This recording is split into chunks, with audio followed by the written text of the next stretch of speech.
Querido Deus e Pai Celestial, mais uma vez, Senhor, na Tua presença nós estamos e oramos a Ti, Senhor, para Te agradecer por todas as bênçãos. E agora, Senhor, nós até aqui temos louvado, temos adorado o Teu nome.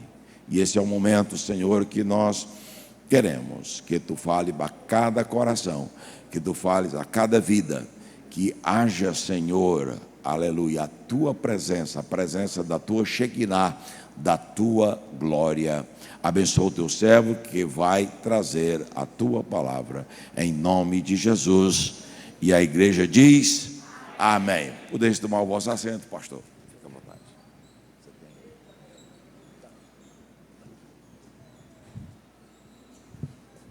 Aleluia. Meus irmãos, eu cumprimento a todos com a paz do Senhor. Que alegria poder estar aqui mais uma vez, junto com os irmãos, para louvar ao nome do nosso Deus. Aqui é a minha casa e eu amo estar nesta igreja, amo estar nesse lugar. Sempre que eu falo para alguém que sou do Ceará, e às vezes eles me perguntam o que eu venho fazer no Ceará, eu falo que enquanto tiver rapadura aqui, meu irmão, enquanto tiver panelada, sabe o que é panelada?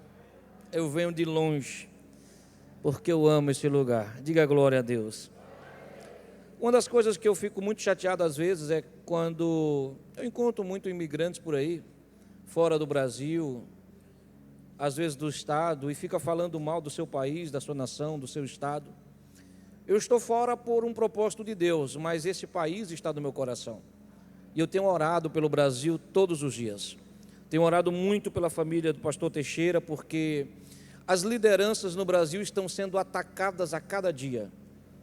Às vezes até mesmo fogo amigo dentro do nosso meio, pregadores, pregadoras, iludidos com movimentos, sem entender de fato a igreja, a palavra, a Bíblia, o ministério, às vezes ficam atacando as lideranças, sem entender o peso da responsabilidade que está sobre cada um de nós. Mas o Senhor nos deu uma missão, e como disse Neemias, nós estamos em uma grande obra e nós não vamos parar, porque há uma solução para o Brasil, e a solução para o Brasil vem da igreja, vem de um avivamento que o Senhor está trazendo no meio do seu povo.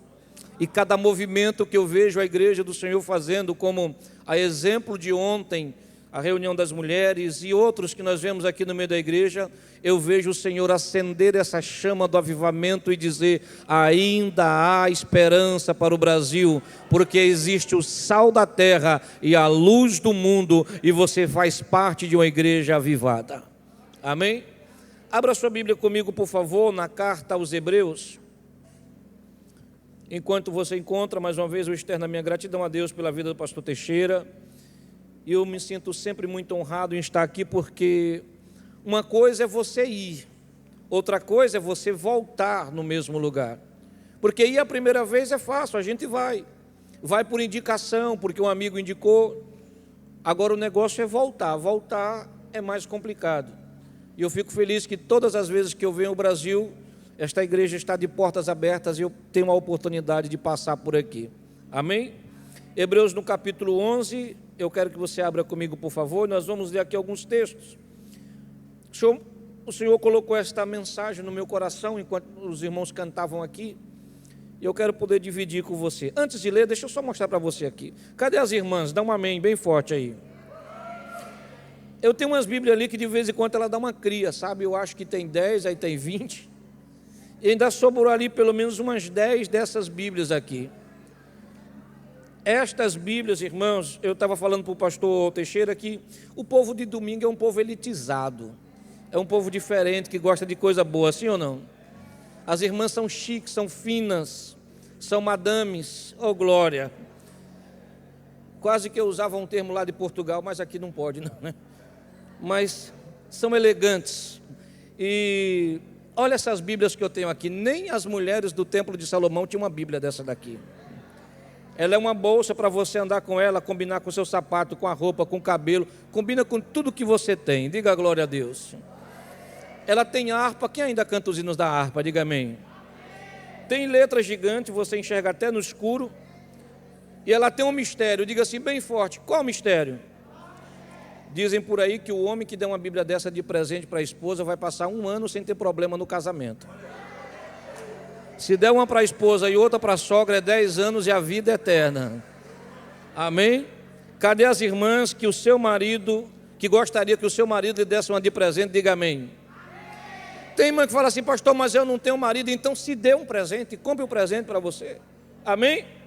Capítulo 11, versículo 8, nós vamos ler o versículo 8, aí depois nós continuaremos mais alguns versículos, mas você segura aí. Capítulo 11, versículo 8, quem tem, diga amém.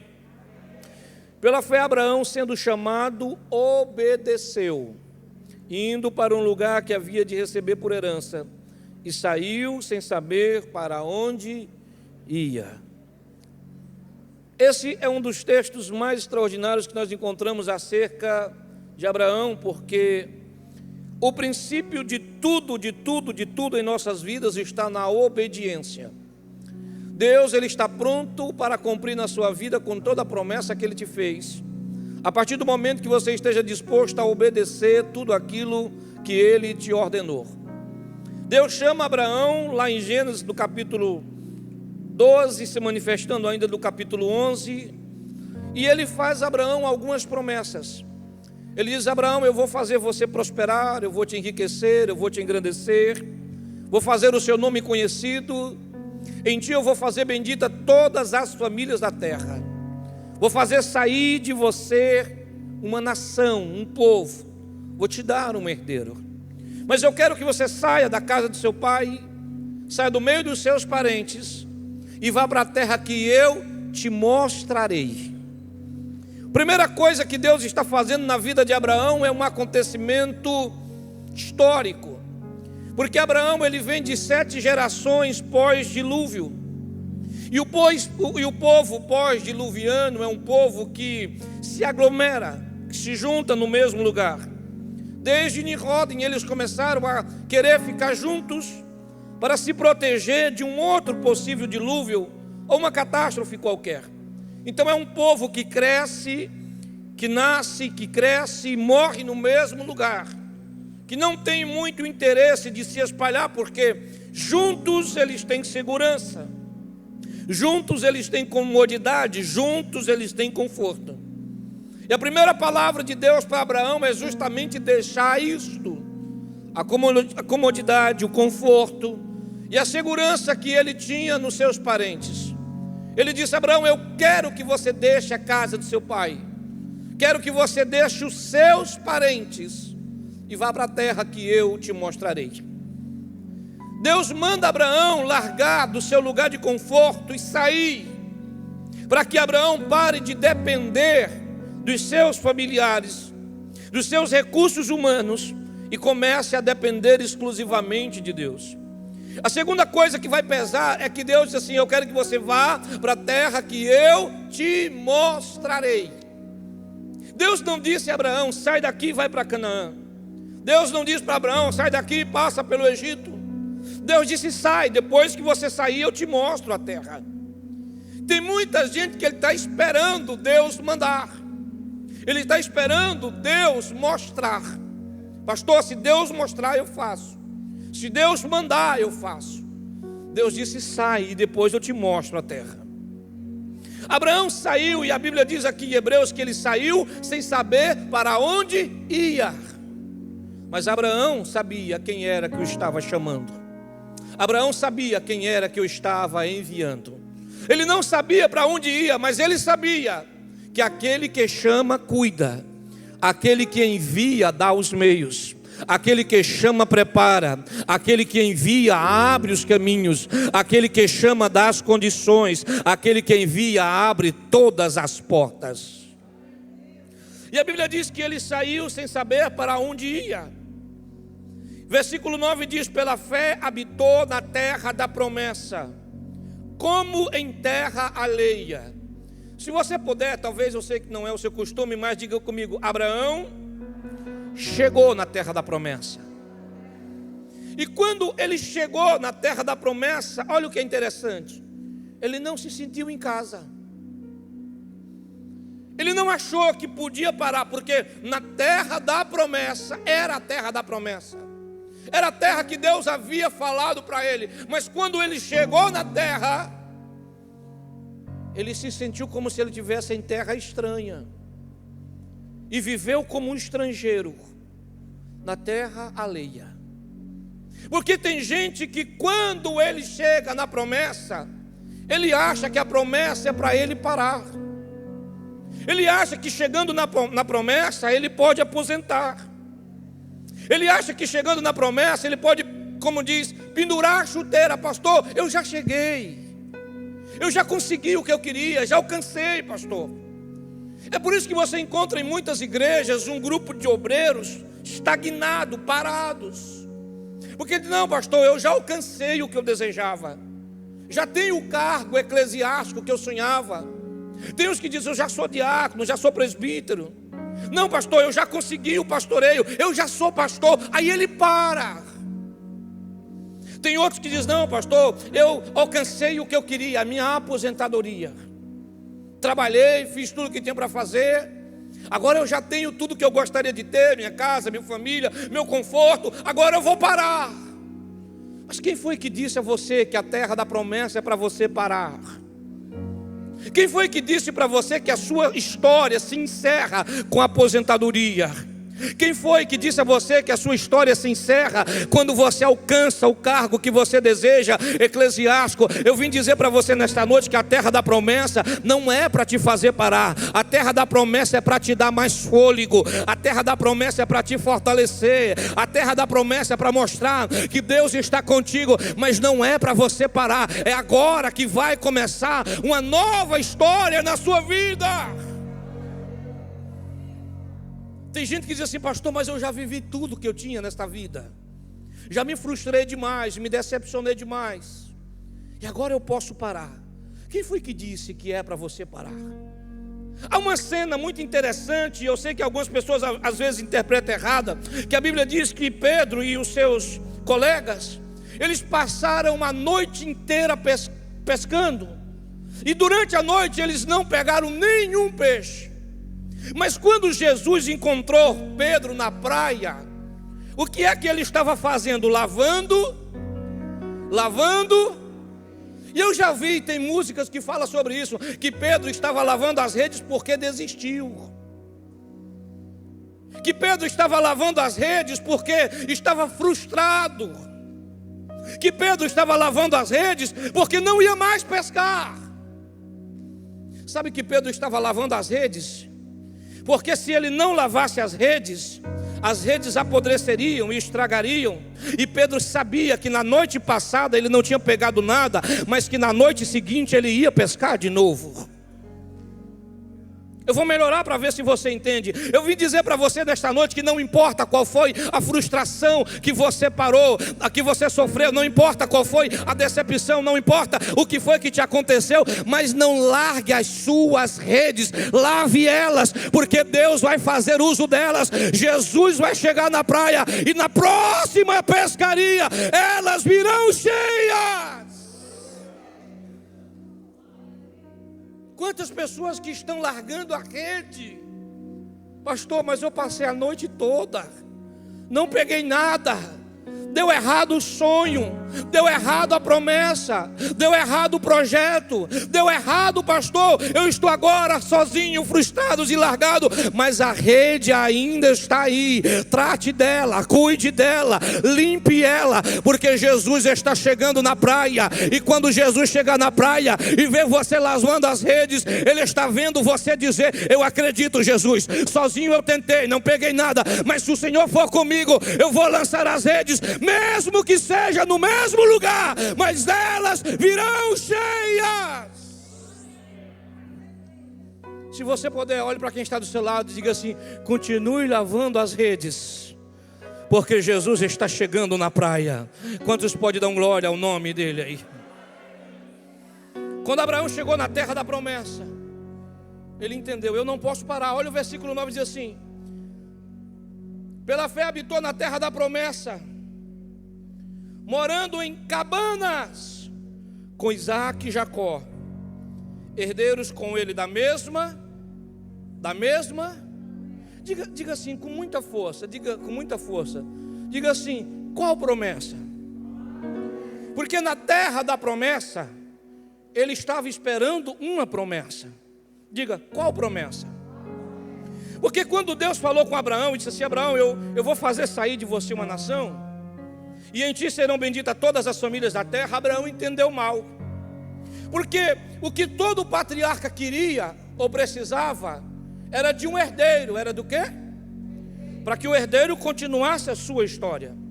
E quando Abraão recebeu a promessa de Deus, de que dele sairia uma nação, Abraão entendeu que Deus estava lhe prometendo um filho. Aí o tempo passa, Abraão entra dentro da tenda. A tenda é um lugar complicado, cuidado com ela, porque a tenda é pequena, ela encolhe a sua visão, ela diminui você tem que se ajustar, se encolher para entrar nela. Cuidado com a tenda, você não consegue ver ao seu redor, ela é pequena. Abraão entra na tenda, e ele começa a murmurar com Deus, e dizer: Deus, o Senhor me fez muitas promessas, o Senhor disse que me enriqueceria e o fez, que me daria um nome e o fez, mas o Senhor prometeu que me daria um herdeiro. Daria o quê? Ele diz: mas o Senhor ainda não me deu herdeiro. Ele diz: tudo bem, mas eu vou dar um jeito, eu vou lhe ajudar. Eu vou pegar Eliezer, gosto dele, confio nele, vai buscar, eu gosto dele, e vou colocar ele como meu sucessor. A Bíblia diz que Deus dá um grito com Abraão e diz: Abraão, sai da sua tenda, olha para os céus e conta as estrelas, se você puder. Eu tenho um recado de Deus para você guardar do seu coração nesta noite. Está na hora de você sair da sua tenda e olhar para os céus. Está na hora de você sair da murmuração e olhar para os céus. Está na hora de você sair da incredulidade e olhar para os céus. Está na hora de você sair do conselho dos ímpios e olhar para os céus, porque é do céu que tem milagre, é do céu que vem vitória, é do céu que tem resposta. Olha para os céus. Quando Abraão está olhando para os céus, Deus disse assim: Eliezer não serve, porque o teu herdeiro, ele tem que nascer das tuas entranhas. Aí vem um pouco mais na frente Sara. E agora Sara, cadê as irmãs? Deixa eu ouvir um amém bem forte das irmãs. Deixa eu lhe dizer uma coisa, minha irmã: nunca se exclua da vida ou das promessas que Deus fez para o seu marido, porque você faz parte dela. Porque tem mulher que tem hora que ela se exclui. Ela diz assim: o negócio aí é contigo, eu estou fora. O sonho é seu, eu estou fora. Sara chegou para Abraão e ela disse assim: Abraão, Deus te prometeu um filho, mas o Senhor me encerrou a madre. Ela diz: toma Agar e tem um filho com ela. A promessa que Deus fez para o seu marido é para você. Não é a filha de Satanás que vai roubar a promessa que Deus fez ao teu marido. A promessa de prosperidade, quem vai tomar posse é você. A promessa de um filho, quem vai tomar posse é você. A promessa do seu marido é sua. Abraão tem um filho com Agar. Aí o tempo passa e Deus fica 14 anos sem falar com Abraão. Depois de 14 anos, Abraão tem 99 e ele entra em desespero, porque daqui mais um ano ele completa 100. 14 anos em silêncio, ele vai falar com Deus. Vai ler lá em Gênesis, Abraão implora para Deus. Ele diz assim: Deus, eu entendo que o Senhor não quis Eliezer. Eu entendo que Eliezer não era do meu sangue, não era da minha carne. Mas Ismael é um menino bom. Ismael é um menino forte. Ismael é um menino direito. Ele diz assim: Deus, pega Ismael e coloca como meu sucessor. Deus vem e diz assim: Abraão, você não entendeu nada. Eliezer não serve, Ismael também não serve, porque o teu herdeiro, ele tem que nascer do teu ventre. Do teu diga assim com muita força: quem é o ventre? É Sara. Eu vou melhorar. Deus disse assim: Abraão, Eliezer não servia, Ismael também não serve, porque embora Ismael seja seu filho, mas ele não é filho da promessa, e a promessa é Sara. Deus disse assim: Abraão, porque a promessa que eu estou te fazendo, ela não é biológica. A promessa que eu estou te fazendo, ela não é da carne. A promessa que eu estou te fazendo, Abraão, ela é do Espírito. A promessa que eu estou te fazendo, ela é pela fé. Ela não pode nascer de Agar, ela não pode nascer da egípcia, não. Ela tem que nascer da tua esposa, porque a tua esposa, ela é o teu ventre. Tem que nascer da promessa. Sabe qual é o problema de muita gente? Posso falar? É que confundimos as promessas de Deus.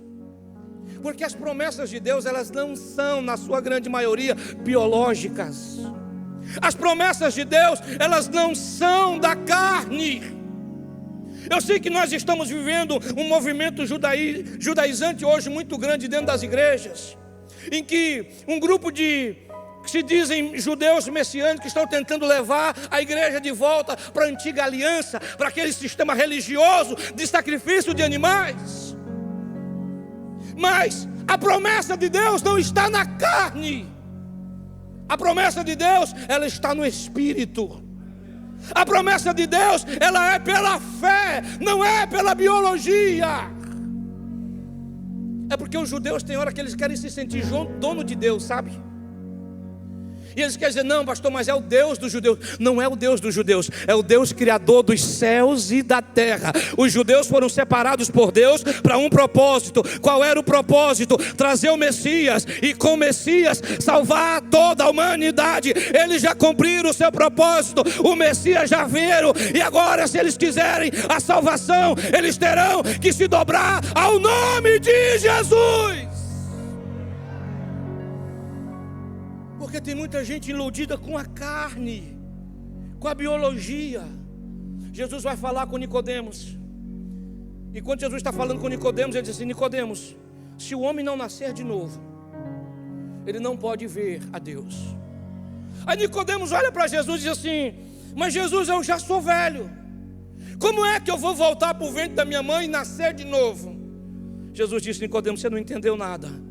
A promessa não é da carne, ela é do Espírito. Tem que nascer do Espírito, tem que nascer do Espírito, tem que nascer do Espírito. Quem não nascer do Espírito não verá Deus. Mas deixa eu perguntar para você nesta noite: quantos já nasceram do Espírito? Quantos já nasceram do Espírito? Só quem nasceu do Espírito, dá um grito de glória, faz um barulho aí.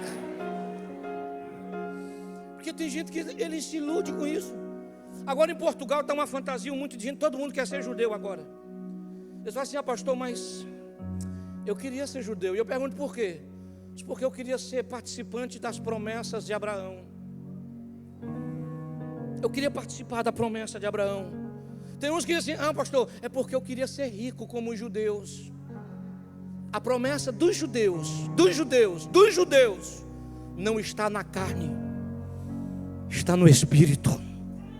E você é participante dela, e você é participante dela. Paulo vem lá em Romanos capítulo 4 e ele pergunta: acaso quando Deus chamou Abraão, Abraão já estava circuncidado ou ainda era antes da incircuncisão? Ele diz assim: quando foi que Abraão creu? Foi antes da circuncisão ou foi depois da circuncisão? Paulo diz assim: Abraão creu antes da incircuncisão. Abraão creu quando ainda estava distante. Ele diz assim: a promessa não está na carne, a promessa está na fé. Se você crê nesta noite em Jesus Cristo, você é herdeiro de todas as promessas. Aleluia. E aqui foi que Abraão foi entender. Diga comigo: na terra da promessa ele viveu em tendas. Diga com muita força: por quê? Abraão, ele nunca construiu um palácio, ele nunca construiu casa, ele nunca construiu fortaleza.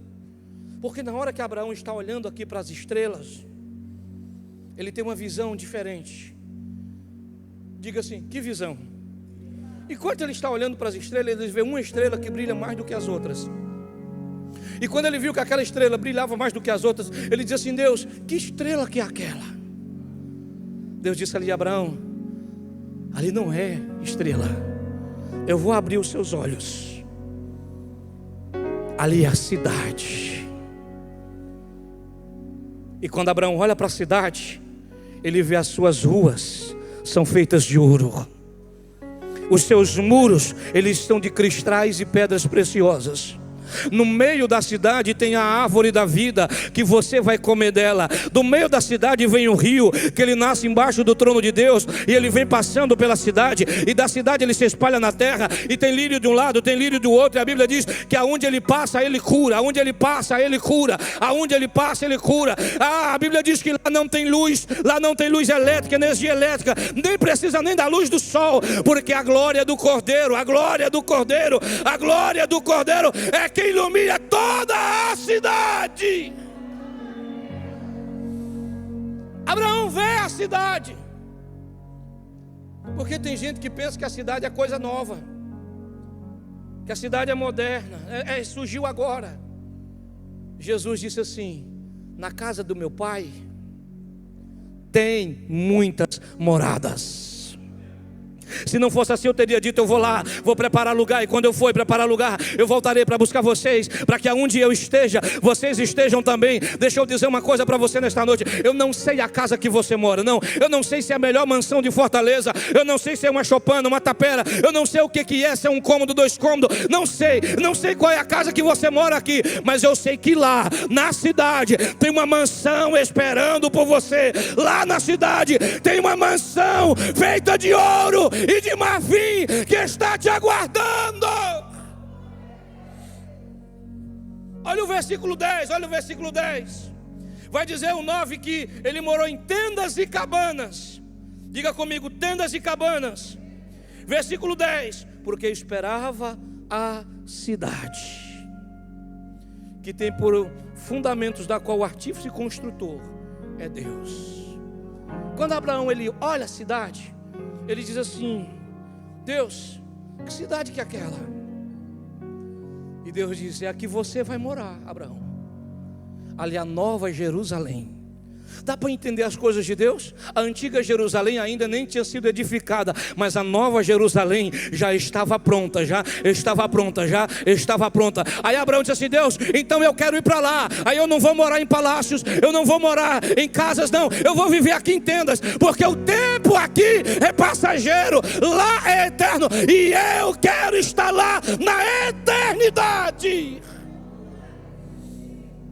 Sabe qual é o problema das pessoas, irmãos? Posso falar? Nunca se ouve falar tanto em depressão quanto nos nossos dias, porque o pensamento das pessoas está só para esta terra. As pessoas estão vivendo para cá, as pessoas estão pensando no futuro aqui. Só que o seu futuro aqui, ele é reduzido. Não, eu não posso ter a minha esperança nessa terra, porque a vida aqui termina na sepultura. Quão miserável e pobre é o homem que eu sou, se todo o meu pensamento estiver nesta terra. É por isso que as pessoas hoje estão preocupadas com a moda, estão preocupadas com a estética. O Brasil está vivendo o bom da estética. Puxa de um lado, puxa de outro, estica de um lado, estica do outro, tira do lado, coloca do outro. Tudo bem, quer cuidar do seu corpo, cuide. É templo e morada do Espírito Santo. Mas o que é que você está fazendo pela sua alma? O que é que você está fazendo pela eternidade? Qual é o tesouro que você está juntando lá? Porque tudo que você tiver aqui, um dia vai passar. Por mais belo que você seja, um dia vai para a sepultura. Lá é a eternidade, aonde vai a sua alma. Como é que está? Tudo aqui passa, tudo aqui é passageiro. O que tem de gente se frustrando, dizendo: não, pastor, mas eu não consegui nada nessa vida, eu não alcancei nada nesta vida, pastor. Eu estou frustrado, decepcionado, porque esta vida está sendo um fracasso. Irmão, essa vida é muito curta. O que te espera não está aqui. Por mais promessas que Deus tem na sua vida aqui, o que te espera não está aqui. A maior promessa da igreja nunca foi casa. A maior promessa da igreja nunca foi casamento. A maior promessa da igreja nunca foi riqueza terrena. A maior promessa da igreja é Cristo. A maior promessa da igreja é ver a Deus. A maior promessa da igreja é a eternidade. A maior promessa é a cidade. Quem tem esta promessa pode dar um grito de glória ao nome de Deus. Abraão viu a cidade. Quando Abraão viu a cidade, ele disse assim: nada aqui me interessa. Vou viver todo o propósito de Deus aqui nessa terra, mas eu vou entrar na cidade. Nada vai me impedir de entrar na cidade. Eu vou para a cidade. Diga assim com muita força. Diga assim: a vida aqui é passageira. Diga assim: mas o que me espera está na eternidade. E eu vou entrar na cidade. Eu vou entrar na cidade. Só quem tem a promessa da cidade, dá um grito de glória ao nome dele. É por isso que ele vai morar em tendas e cabanas, porque ele quer a cidade. Agora olhe para cá, olhe para cá, olhe para cá.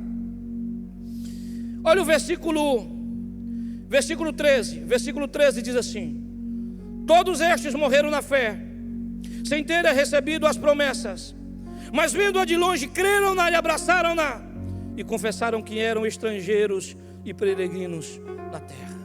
Diga assim com muita força: que promessa? Cristo. Porque todos eles morreram, todos os heróis da fé morreram, acreditando que Jesus viria. E todos eles morreram sem ver Jesus chegar. Até Jó disse: eu sei que o meu Redentor ele está vivo, e por fim se levantará na terra em favor de mim. Ainda que a minha carne seja consumida nos meus ossos, eu louvarei ao Senhor. Sabe qual é a diferença deles para você? Diga qual? Eles morreram esperando que Jesus viria. Você, se morrer antes do arrebatamento, morre com a certeza de que Ele veio. Morre com a certeza de que Ele veio, e que Ele se encarnou, e que Ele morreu, e que ao seu terceiro dia Ele ressuscitou, e que Ele está vivo. Quem sabe que Ele está vivo? Quem sabe? Quem sabe? Quem sabe? Só quem sabe que Ele está vivo, dá um grito de glória aí. Deixa eu correr aqui para encerrar, Olha o versículo 14, quem está comigo dá um glória. Porque os que isto diziam claramente mostram que buscam uma pátria. Diga assim: qual pátria? O Éden. E se na verdade se lembrasse daquele aonde havia saído, teria uma oportunidade de voltar. Sabe que a maior procura da humanidade é aonde é o Éden, ou aonde era o Éden. A maior busca da humanidade é aonde era o Éden. Diga assim: por quê? Porque toda a religião do mundo, toda a mitologia do mundo que existe, tudo que fala de criação de Deus, acredita que um dia o homem veio do jardim. Veio de onde? Veio de onde? Tem alguém que veio do jardim? É porque eu sei que nós temos uma teoria aí que diz que o homem não foi da criação de Deus, que evoluiu de uma bactéria, da bactéria foi para o macaco, e do macaco chegou aqui. Mas eu vim do jardim, porque eu fui criado por Ele. Olha para o seu irmão e diga assim: você veio do jardim ou do macaco? Diga assim: se você não der um glória, eu vou achar que você veio do macaco. Só quem veio do jardim, deixa me ver, dá um glória. E se nós pudéssemos voltar para o Éden, nós voltaríamos. Tem gente que diz assim: pastor, eu queria voltar para o Éden, porque lá no Éden Adão não trabalhava. Aí ele é preguiçoso, não quer trabalhar também. Mas deixa eu lhe contar um segredo. Posso contar? Você nunca vai voltar para o Éden. A Bíblia diz que no dia que o homem pecou, Deus colocou 2 querubins à porta do jardim e uma espada flamejante para guardar o caminho da árvore da vida. Você nunca vai voltar para lá. Diga assim: por quê? Porque Deus não fez você para o Éden. Primeiro que o Éden não é eterno. O Éden era só para um propósito. E o Éden, ele é só uma réplica. Hebreus 8 diz que tudo é uma sombra, uma réplica. Diga comigo: o Éden é uma réplica. E Deus não fez você para morar na réplica. Deus fez você para morar na original. E você vai morar na original. Deixa me ver. Quem vai para a original? Quem vai? Diga assim. Por quê? Porque no Éden ele vinha todo dia, recebia a adoração de Adão e voltava. Final do dia, recebia, voltava. Ele vinha e voltava. Mas lá na cidade ele não vem e vai. Ele está nela. E você vai estar com ele todo dia. Porque lá não tem noite. Lá é dia. Lá não existe morte. Lá não existe pranto. Lá não existe dor. Não. Ele vai enxugar dos teus olhos toda lágrima. Quem quer estar com ele, dá um glória aí. Eu já vou encerrar. Olha o versículo 32, que é para mim encerrar. 32. 24 primeiro, 24. Pela fé Moisés, sendo já grande, recusou ser chamado filho da filha de Faraó, escolhendo antes ser maltratado com o povo de Deus, do que por um pouco de tempo ter o gozo do pecado, tendo por maiores riquezas o vitupério de Cristo, do que os tesouros do Egito, porque já tinha visto a recompensa. 32. Quem está comigo dá um glória aí. Que mais direi? Faltar-me tempo contando de Gideão, de Baraca, de Sansão, de Jefté, de Davi, de Samuel e dos profetas, os quais pela fé venceram os reinos, praticaram a justiça, alcançaram a promessa, fecharam a boca dos leões, apagaram a força do fogo, escaparam do fio da espada, da fraqueza tiraram força, na batalha se esforçaram e puseram em fuga os exércitos dos estranhos.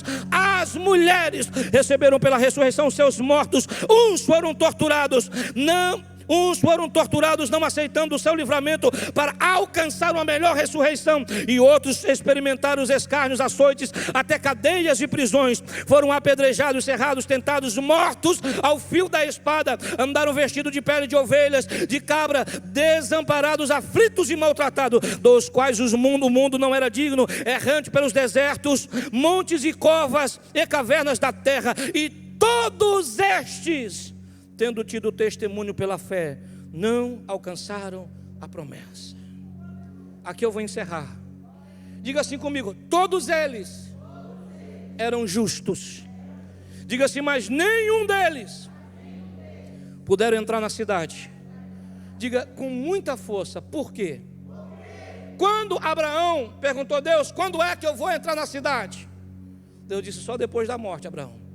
Quando Abraão morreu, Abraão disse assim: Deus, é agora que eu vou entrar na cidade? Deus disse: agora não, Abraão. Diga assim: por quê? Deus disse: porque na cidade não entra morto, na cidade só entra vivo. Tem crente que ele quer entrar morto dentro da cidade. Na cidade não entra morto, na cidade só entra vivo. Eu sei que tem crente que ele vem para a igreja que parece que ele está morto. O culto parece que é um culto fúnebre, um velório. Ele não dá um glória, não dá um aleluia, não diz um amém, não faz nada. Parece que ele está morto, não tem vida, não tem esperança. Mas deixa eu te dizer, se prepara, porque se você quiser entrar na cidade, vai ter que ressuscitar. Na cidade não tem morte, só vida. Pode aplaudir bem forte o nome dele. Oh, aleluia, deixa eu encerrar. Aí Abraão disse assim: Deus, mas a cidade não é para os justos, é para quem? Para quem? E Abraão diz assim: mas eu sou justo. E todos estes, Abraão, Davi, Jeremias, Isaías, todos eram justos, mas nenhum deles puderam entrar na cidade. Diga por quê? Porque para eles entrar na cidade, eles tinham que ressuscitar. E se qualquer um deles ressuscitasse antes de Jesus, eles salvariam a própria vida, mas não salvariam a humanidade. Só Jesus é que na sua morte perdoou os seus pecados e na sua ressurreição te deu vida. Só Ele te deu vida, só Ele te deu vida, só Ele te deu vida. Diga assim: por quê? Porque eles eram justos, Jesus é inocente. Era para você ter dado glória, fica para depois que eu preciso encerrar. Aí Abraão disse assim: Deus, e quando é que eu vou entrar? Aí Deus disse: só quando Jesus for revelado. Aí Jesus vem, morre na cruz, ressuscita, e a Bíblia diz que ele foi lá pregar para os cativos cativeiros, nas mais baixas profundezas da terra, seio de Abraão. Aí eles estão lá, e Jesus vem chegando, Jesus vem chegando, Jesus vem chegando. Aí Abraão começa a cantar e dizer: ele chegou, nós vamos entrar na cidade porque ele chegou. Jesus vem nos buscar para entrar na cidade. E eles começam a se alegrar dizendo: Jesus chegou. Aí Jesus vem. Aí Jó diz assim: eu sabia que o Senhor viria. Jeremias diz assim: eu chorei tanto com o Senhor. Isaías diz assim: eu profetizei que o Senhor viria. Aí eles dizem assim: é agora que nós vamos entrar na cidade? Aí Jesus diz: ainda não. Diga assim: por quê? Jesus diz assim: eu vou preparar um lugar debaixo do trono de Deus, vou chamar de paraíso, mas vocês não podem entrar agora. E eles dizem assim: por quê, Jesus? Porque a cidade é para a igreja, E só a igreja pode inaugurar a cidade. Só a igreja, só a igreja, só a igreja. Não, ninguém pode entrar enquanto a igreja não chegar. Tem uma fita na porta, e esta fita está com nome exclusivo para a igreja. A igreja tem a tesoura que vai cortar a fita e inaugurar a cidade. Ei, aqui eu encerro. Tem crente que diz assim: cadê os irmãos que cantam? Me ajuda aí. Tem crente que diz assim: ah, pastor, mas tem 2000 anos que Jesus fala que vem e ainda não veio. É que se Jesus tivesse vindo ontem, talvez você tivesse ficado. E Ele não vai perder você para o diabo. Eles estão, tem crente que diz assim: ah, pastor, quando eu chegar no céu, eu quero dar um abraço em Davi. Quando eu chegar no céu, eu quero dar um abraço em Abraão. Quando eu chegar no céu, eu quero dar um abraço em Paulo. Você não sabe, é que é eles que estão lá debaixo do trono de Deus. E eles estão olhando para você dizendo: se converte logo, rapaz. Se prepara logo, porque eu quero entrar na cidade. E eu só posso entrar depois que você entrar. Enquanto você entrar, eu não posso. Eu estou te esperando. Maranata, Maranata, Maranata. Ora vem, Senhor Jesus.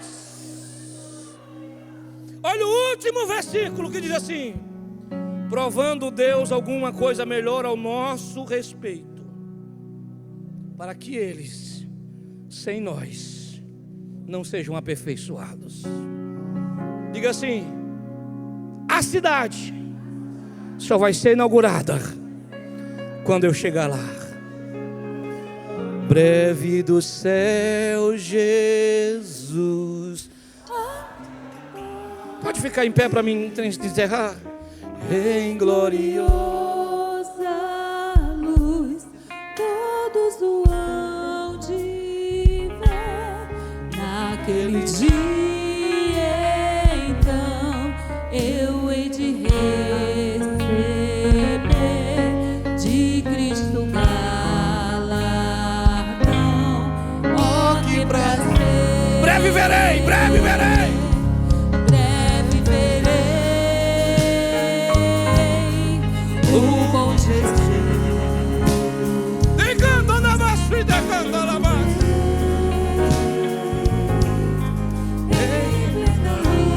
Do lindo céu, do lindo céu, do lindo céu. Ainda dá tempo para você. Ainda dá tempo. Na vinda do Senhor, na vinda do Senhor. Você que não é crente, que ainda não aceitou Jesus, ainda dá tempo para você nesta noite. Quer entrar na cidade comigo? Quer entrar na cidade com esta igreja? Você que está me ouvindo na sua casa, que está afastado, que não é crente, a cidade está te esperando.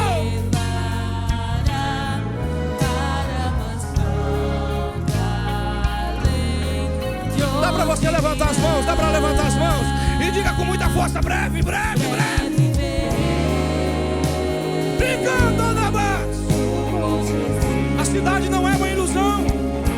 A cidade não é uma fantasia.